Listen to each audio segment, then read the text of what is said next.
सम्मानित मंच और आप सब, 2 दिन तक चली संगोष्ठी का सार संक्षेप 10 मिनट में प्रस्तुत करना है। तो सबसे पहले तो कुछ डेटा ऐसे हैं हमारे पास इस संगोष्ठी को जो 2 दिन तक चली, जिसमें स्त्री साहित्य और उसके विविध आयामों पे हम लोगों ने बातचीत की। लगभग 68 शोध पत्र पढ़े गए हैं तकनीकी सत्र में। 350 लोग देश के विभिन्न हिस्सों से इसमें रजिस्ट्रेशन करवाए हैं। हमने इस बार फेसबुक लाइव ठीक तरीके से कर पाए तो बहुत सारे लोग, लगभग 1000 के आसपास लोग उसको देख रहे हैं और तमाम तरह की प्रतिक्रियाएं उस पर आ रही हैं। संगोष्ठी की जो परिकल्पना थी, स्त्री साहित्य और विविध आयाम, इसको लेकर के सबसे पहले तो ये कि जो उद्घाटन सत्र था, जैसा कि सब कह रहे थे कि हर एक सत्र में एक पुरुष को रखा गया था कि वो दरअसल जवाब दे पाए कि उन सवालों का जो उठ रहे थे। उद्घाटन सत्र से लेकर के और आखिरी सत्र, जिसको सर खारिज कर रहे थे कि मंच पर कोई पुरुष नहीं रहेगा और सर बैठे हुए हैं, तो मैं बात कर रहा हूं कि जो बातचीत हुई सत्रों में, अलग अलग सत्रों में, उद्घाटन सत्र में सबसे पहले संगोष्ठी की परिकल्पना को प्रस्तुत करते हुए विभाग की अध्यक्षा और संगोष्ठी की संयोजिका प्रोफेसर लालसा यादव मैम ने स्त्री विमर्श के तमाम सारे सवालों को, तमाम सारी बातों को, आज की दुनिया में बनती स्त्री को, इन सारे सवाल जो स्त्री को देश से लेकर के बाजार तक में व्याप्त हैं, उनको रखा और संगोष्ठी की संकल्पना को हम सबके सामने प्रस्तुत किया। बीच वक्तव्य के रूप में जो वरिष्ठ साहित्यकार हमारे बीच में उपस्थित थी मैडम जया जादवानी, उन्होंने बहुत करीने से उदाहरण देते हुए, तमाम कहानियों का उदाहरण देते हुए, आज की दुनिया में बनते हुए स्त्री, उसकी एक परंपरा, स्त्री विमर्श की परंपरा कैसे शुरू हुई और आज की दुनिया में जब बाजारीकरण चल रहा है, टेक्नोलॉजी आ रही है, उसमें कैसे स्त्री विमर्श या स्त्री की दुनिया की पहचान कैसे हो पाए। संवाद का एक रास्ता उन्होंने सुझाया और यह भी बताया कि कैसे स्त्रीयत्ता यानी उसकी अस्मिता को स्वीकार करते हुए पुरुष के विरोध का साहित्य नहीं लिखा जा रहा है, बल्कि स्त्री की अपनी अस्मिता की पहचान पुरुष के साथ हो सकती है, पुरुष के साथ भी रहा जा सकता है। और इस संगोष्ठी का जो सबसे रोचक और वैचारिक सत्र चला, उसमें हम देखते हैं कि हिंदी नवजागरण और स्त्री प्रश्न। हम सब जानते हैं कि नवजागरण में भाषा का सवाल तो था ही, स्त्री के जीवन का सवाल सबसे प्रमुख था।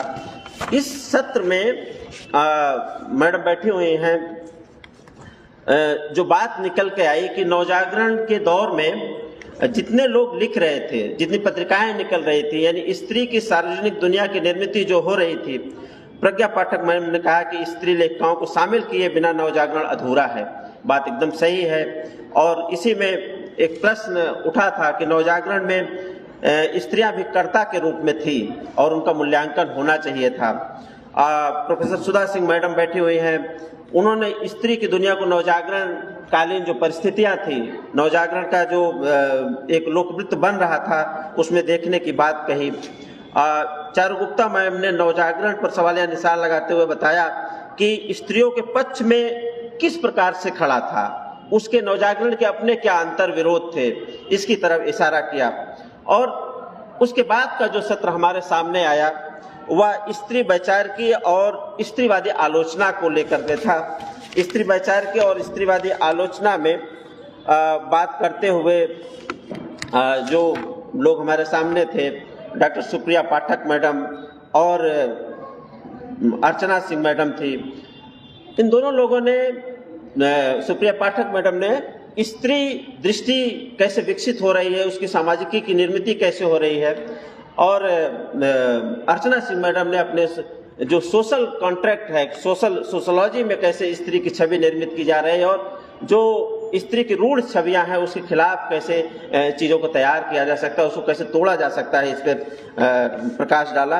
अंत में जगदीश्वर चतुर्वेदी सर ने बड़े करीने से उसको व्याख्यायित किया कि कैसे पुरुषवादी जो आलोचना है, जिसमें नामोर सिंह का नाम लिया उन्होंने, आचार्य रामचंद्र शुक्ल का नाम लिया, कि कैसे करती हुई स्त्रियां इतिहास से बेदखल हो जाती हैं और उसके पीछे एक इतिहास दृष्टि जो कायम करती है उसको हमको डिकोड करने की जरूरत है।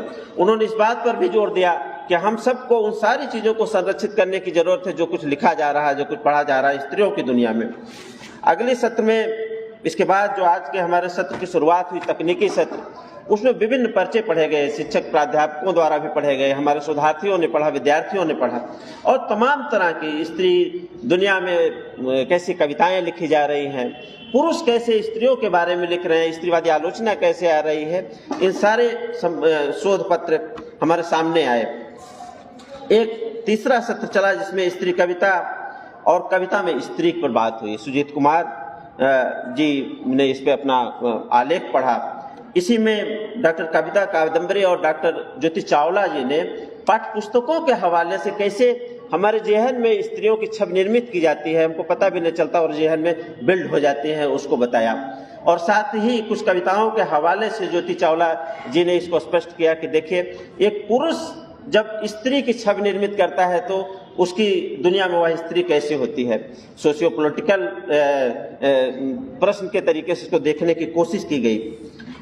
एक और सत्र चला स्त्री कथा और कथा में स्त्री, तमाम कहानियों के हवाले से श्रुति कुमुद जी ने, प्रीति चौधरी और कविता जी ने इस सत्र में आज की लिखी गई कहानियां, इसके पहले की जो कहानियां लिखी जा रही थी उसमें स्त्री की दुनिया कैसे बन रही थी, और उन सवालों को लेकर के केवल देह का सवाल नहीं है, केवल अर्थ का सवाल नहीं है, बल्कि रूढ़ जो छवियां निर्मित हो रही हैं समाज में उसको कैसे डिकंस्ट्रक्ट किया जाए, हमारा कथा साहित्य उसको कैसे कर रहा है, इसको स्पष्ट किया।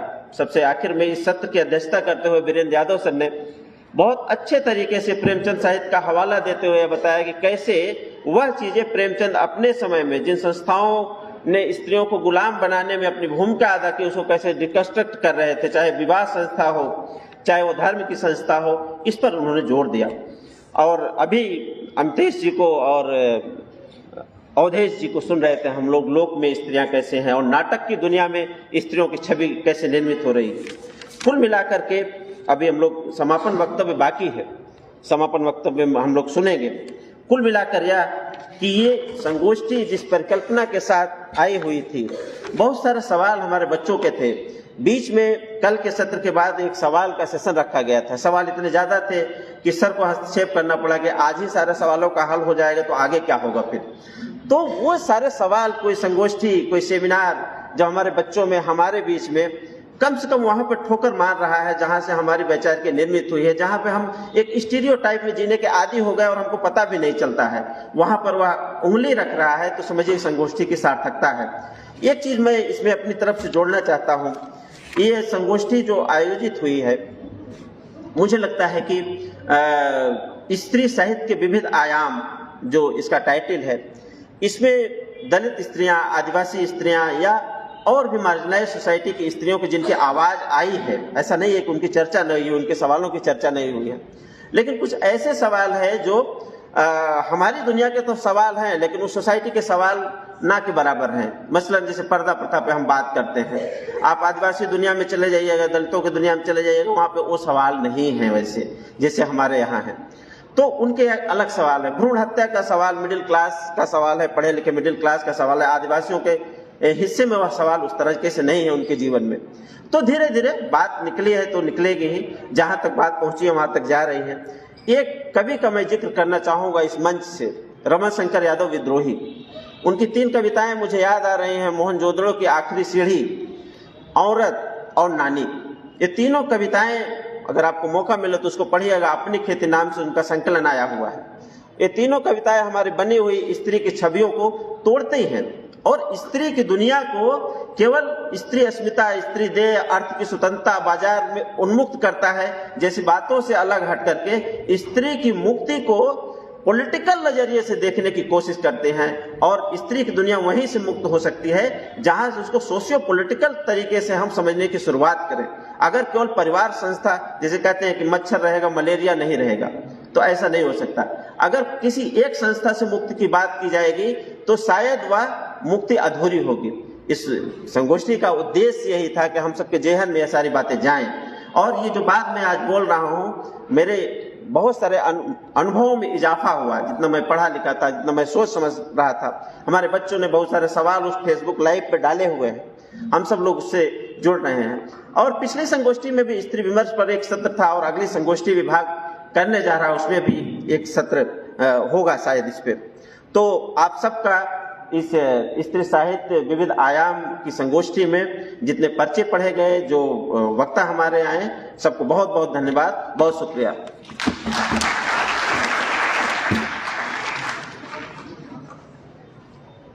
बहुत आभार दीनानाथ जी, आपने प्रश्नों को दोहराया। अब मैं मैडम से अनुरोध करूंगा कि अपना आखिरी वक्तव्य प्रस्तुत करें। इस संगोष्ठी का आखिरी, मैडम का आखिरी नहीं, इस संगोष्ठी का आखिरी वक्तव्य।